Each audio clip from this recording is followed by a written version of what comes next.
Hello बच्चों, let's read the question. The question says adult human RBC are enucleate.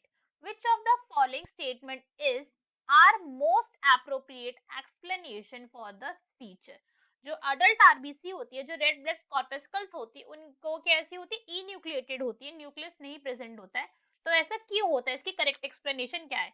So now let's solve the question. सबसे पहले हम question को solve करने का की कंसेप्ट देखेंगे.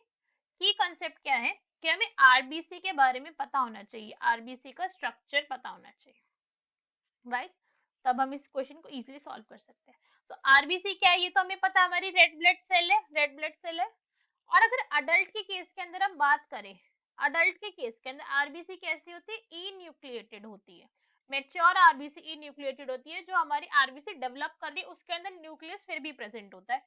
बट जो एडल्ट आरबीसी वो कैसे न्यूक्लिएट इन्यूक्लिएटेड, इसके अंदर न्यूक्लियस एब्सेंट है, न्यूक्लियस इज एब्सेंट. तो अब हमें यही बताना है कि ऐसी भी क्या रिक्वायरमेंट रही थी बॉडी की कि न्यूक्लियस ही बॉडी ने क्या करा, ऑप्ट कर दिया कि उसे न्यूक्लियस नहीं चाहिए. ऐसा क्या इंपॉर्टेंस रही होगी इस फंक्शन की कि आरबीसी जो करती है. तो आरबीसी का जो अगर हम शेप देखें तो आरबीसी की शेप कैसी होती? इसकी शेप होती है बाई कॉनकेव.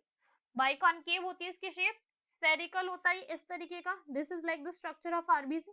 ऐसा होता है आरबीसी. तो आरबीसी के अंदर न्यूक्लियस प्रेजेंट नहीं है. सारा का सारा जो ये स्पेस है, this whole space is just to contain oxygen. किसके लिए? O2 के लिए.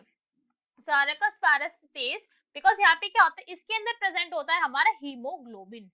O2 की किस लिए है ये? O2 को कैरी करने के लिए. हम सबको पता है, हम सब कहते हैं कि हमें आयरन वाली चीजें खानी चाहिए, आयरन वाली चीजें खानी चाहिए ताकि हमारे बॉडी के अंदर क्या हो, हीमोग्लोबिन ज्यादा बने. बट जो हीमोग्लोबिन है हमारी बॉडी में प्रेजेंट कहाँ पे होता है? ये प्रेजेंट होता है हमारे आरबीसी के अंदर. आरबीसी के अंदर जाके कैरी होता है, ये आरबीसी तक हमारा हीमोग्लोबिन पहुंचता है. और ये हीमोग्लोबिन के अंदर किसकी कैपेबिलिटी है? हीमोग्लोबिन जो मेन चाहते हैं हमारी बॉडी में बाइंड करे, वो किससे करे? ऑक्सीजन से बाइंड करे, ताकि ऑक्सीजन का हमारी बॉडी के अंदर क्या हो सके? ट्रांसपोर्ट हो सके. ऑक्सीजन का क्या हो? ट्रांसपोर्ट हो जाए. तो सारा का सारा ये स्पेस है किस लिए? ताकि ऑक्सीजन जो हमारे आरबीसी के अंदर प्रेजेंट है उसे मैक्सिमम स्पेस मिले. क्या मिल जाए? मैक्सिमम स्पेस मिल जाए. सारा का सारा स्पेस किसके लिए यूज हो जाए? O2 ट्रांसपोर्ट के लिए ही यूज हो जाए, और कोई काम ये सेल को करने की ज्यादा जरूरत नहीं है.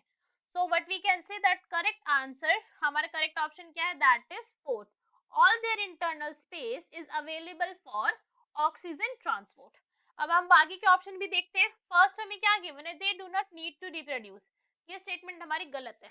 गलत क्यों है? बिकॉज आरबीसी रिप्रोड्यूस भला ही ना करती हो, बट रिप्रोड्यूस से मतलब क्या है? अपने सेल का काउंट इंक्रीज करना.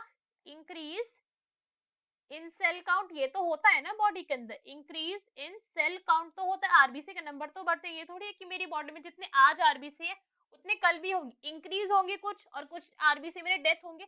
तो इंक्रीज हो रहा है, मगर ये करेक्ट एक्सप्लेनेशन नहीं है न्यूक्लियस के होने के लिए. Second is they are somatic cell. तो सोमैटिक सेल तो वो होते हैं, सोमैटिक सेल हर सेल होता है, सारे ही सेल हमारे सोमैटिक सेल होते हैं एक्सेप्ट हमारे कौन से?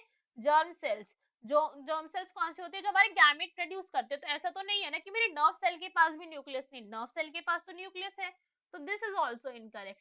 Next is they do not need to metabolise. ये भी बिल्कुल गलत है. मेटाबॉलिज्म करते हैं, वो प्रॉपर मेटाबॉलिज्म करते हैं. So what we can say that only option fourth is correct, our option number D. Hope you understood it well. Best of luck. Thank you.